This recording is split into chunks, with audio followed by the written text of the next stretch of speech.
Hi, happy Friday. I am Meredith and I am here with our energy atmosphere message for Friday, the 1st of November, 2024. Happy November. Happy birthday, November Scorpios. Speaking of Scorpio, we have the sun and moon both in Scorpio today, and it's a new moon in Scorpio as well. We got our fabulous retrogrades going on, of course, and for today, we are using another one of my favorite Jamie Sawyer tarot decks, the Nested Tarot, for our message today. Let's jump right in and see what's on offer to us. What is the universe serving up for us to play with? First card, Three of Wands. Excellent. I like seeing this card starting out our reading because this is a card of building, expanding, building on our dream, where we're putting down some roots in a way for everything that we've been cultivating for our fabulous foundation. We've seen the 10 of Cups, the 10 of Coins, the 4 of Wands on repeat with, as I've mentioned in previous days, really amazing support cards. Support cards. I almost thought I said report cards. Anyway, that message has been coming to us with great consistency. So starting our reading out with the Three of Wands is a beauty because it's all about the actions we've been taking, and we've had a lot of divine masculine energy cards show up for us, encouraging us to take a step, any small step in the direction of our fulfillment. So Three of Wands is confirmation to each and every one of us that we've taken a step, even if we have yet to see results of our actions. Next, we have the Ace of Cups. Beautiful. Oh, how beautiful. This is us building on the bliss out of the overflow of love and happiness. Fantastic. Aces are new beginnings, fresh start cards. I do feel like we've entered a new chapter, and in light of some of the challenging astrology that we have faced in the way of retrogrades, we've been doing, I would say, some deeper shadow work. I myself have dug into some energies that were limiting for me, things that were holding me back, and discovering my own courage in that shadow land in self-relationship. And I feel like a lot of us have done that. The astrology has just pointed us toward it. We've been making discoveries on the inner landscape that give us epiphany and aha moments in such a way that we continue to add an amazing positivity without any kind of conformity to our happy foundation, our very stable foundation. Next card. Seriously. Whoa.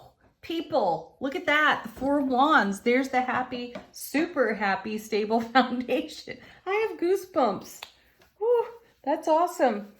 So again, a card that continues to show up for us and right smack in the middle of the reading too. So supported on one side by everything that we're building, a new beginning, a fresh start, a brand new chapter in the Ace of Cups, expanding on our bliss, building on our bliss through love and happiness, is creating this amazing Four of Wands situation. Now, do keep in mind, one of the bigger planetary deals that's been going on has been focused around Pluto, which, was in Capricorn, I think from 2008 into 2024. It moved into Aquarius sometime in the spring, early summer, for a short window of time. Then it retrograded back to Capricorn. It's sitting direct in Capricorn right now. And on the 19th of November, it's going to move into Aquarius until 2043. 19 years in a sign, right? Perfect. And Aquarius is so expansive and liberating and gives us the flexibility to consider things in completely different ways. So garner the gains of this Pluto and Capricorn energy, because it's a huge motivating factor to what we're seeing in the cards. Capricorn is a sign that gets things done. No muss, no fuss. And I feel like I've said this in recent days, we're tying up loose ends. We're tying up old energy. We're tying things off. We're letting go, releasing. And as I said moments ago, we're doing some inner self-relationship shadow work. And we're getting to take a look at energies that have become oppressive and that have been holding us back. And all we're interested in now is setting ourselves free from those things. And we're doing it, and we're doing it within the energy of the grace of allowing, because we have a certain kind of maturity, self-stability within the Four of Wands to actually navigate the shadow, the inner shadow. And we're doing it in gorgeous, Scorpio energy. Of the water signs, Scorpio doesn't flinch. I heard this recently from someone, and it really made an impression on me, because it's true. Water signs can be very wishy-washy at times, though not Scorpio. Scorpio will go into the deepest, darkest, dankest of places, and I feel like that's what we've done on the inner landscape. And at first, we saw a lot of the Hermit card recently too. And that's us holding up our lantern of enlightenment with the energy of the sun in the lantern, shining our light into the shadow land. And Scorpio energy has figured prominently in that. So has the energy of Capricorn through Pluto.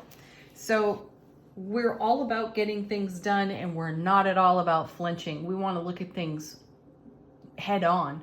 We're not shrinking, we're not hiding, so we have great astrology to support us. And why not? Because look at this gorgeous Ace of Cups. Look at this Three of Wands. We're building bigger, better, more expansively on our Four of Wands foundation. Let's see what's next.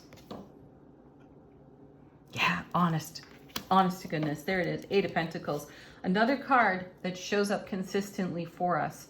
This is us in our enduring spirit, doing whatever it takes to bring our miraculous magic to life on our foundation. Yes, there are moments where it feels tedious, and there are moments where it feels never ending, right? We've all been there. Eights are all about momentum and movement, though. So, we're making a whole lot of progress here on the inner landscape. And then what is that moving into? Beautiful Queen of Pentacles. There's the divine feminine of receptivity. She's got a strong Empress connection with her as well. And this is us centering and grounding on our Four of Wands foundation while we continue to expand and live the love, the bliss, the joy, the happy that's on overflow in our Ace of Cups. We will go the distance for ourselves, and that's the best message all day long, isn't it? Bottom of the deck, how's the universe helping us out behind the scenes? Ace of Pentacles showing up for us again. A card of abundance and a card of opportunity, and in its heart of hearts, this is a card of great love. I know everyone assigns that to the Ace of Cups. That's not wrong, though it's often overlooked in the Ace of Pentacles. It is through our own great self-love that we are doing all of this expansive work, which is going to serve us very well as Pluto moves into Aquarius for the next almost 20 years. Fantastic, right? So we're taking this bliss and this happiness into a planetary cycle that's only going to continue to assist us in growing our joy. Wow, that's beautiful. And the Queen of Swords, another wonderful card to have. We saw the King and the Queen of Swords the other day, and I think that King was paired with the Emperor. So here's our Queen of Swords in all of her decisiveness. So the incoming information that we've seen off of some other cards recently, like the Page of Swords, the Eight of Wands. The Eight of Wands was in yesterday's reading.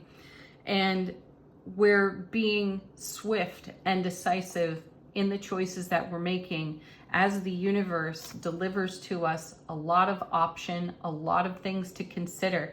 And we are immediately picking out all of the avenues that are going to lead us closer to our Ace of Cups, Four of Wands foundation. Fantastic. Next card. How perfect is this? The Lovers, a card of divine union, which is made possible by the decisions that we make, for the choices in front of us. And all of the decisions that we are making are focused on this Four of Wands, Ace of Cups style of energy, because this is what continues to create a ripple effect in the way that we invest in ourselves. So if we're investing in ourselves in this kind of frequency, Ace of Cups, Four of Wands, that goes into our ripple effect and creates a whole lot more. And then we have, oh my gosh, I said this earlier in the reading, non-conformity. There's the Five of Pentacles. So that's part of the shadow work that I'm mentioning earlier on in the reading, because the Five of Pentacles is conforming to a way of being, which is something that we continue to challenge here through the messages of the tarot cards.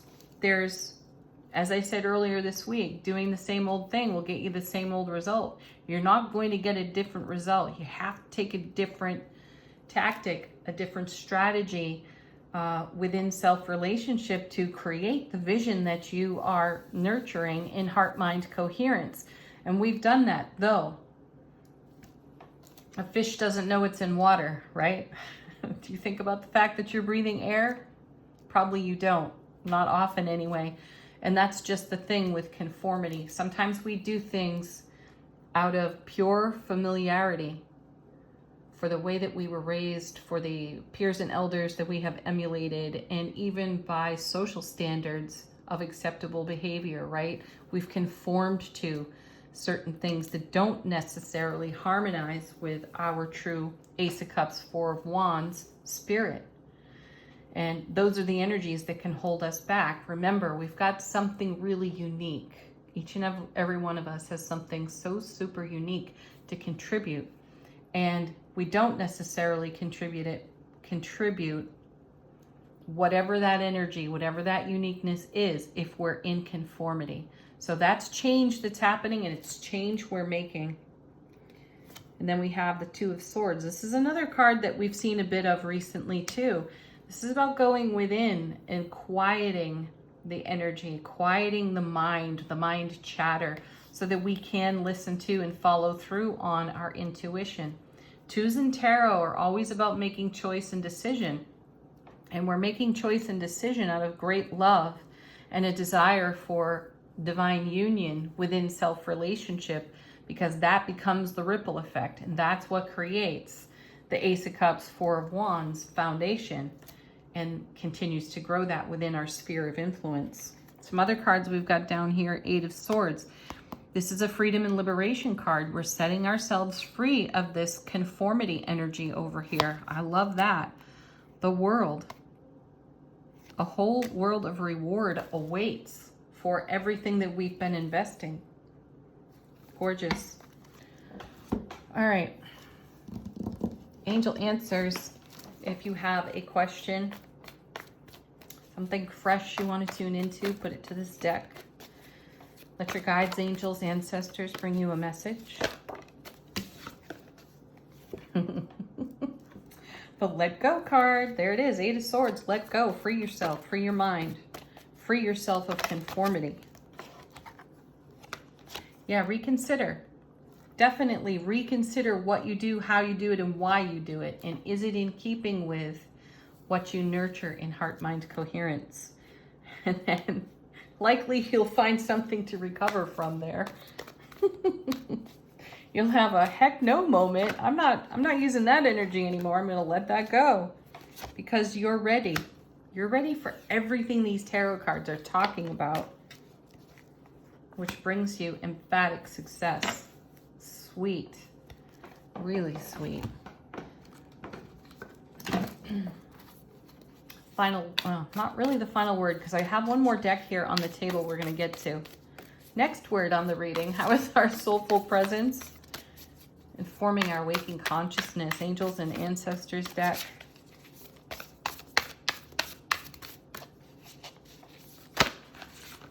Okay.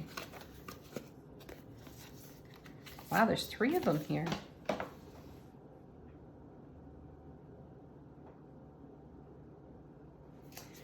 We have the moon card showing up. Take note of your intuitive messages. That's one of the messages that just won't quit. Oh, awesome. We have the Elder card, move beyond. Oh, hold on. Ancestral patterns. There's a nod to that 5 of Pentacles there. The ancestral pattern. It can be conformity. Sometimes it's good, sometimes it's not so good. And where it's not so good for you, pay attention to your intuition. You have guidance for that so that you can make a shift and an adjustment. And then the last of the 3 is the Shaman. Trust in higher forces. Yes, trust the divine guidance. All right, one more card for today from Power Thought Cards by Louise Hay. I thought these would be great for a positive affirmation. So let's see what we get.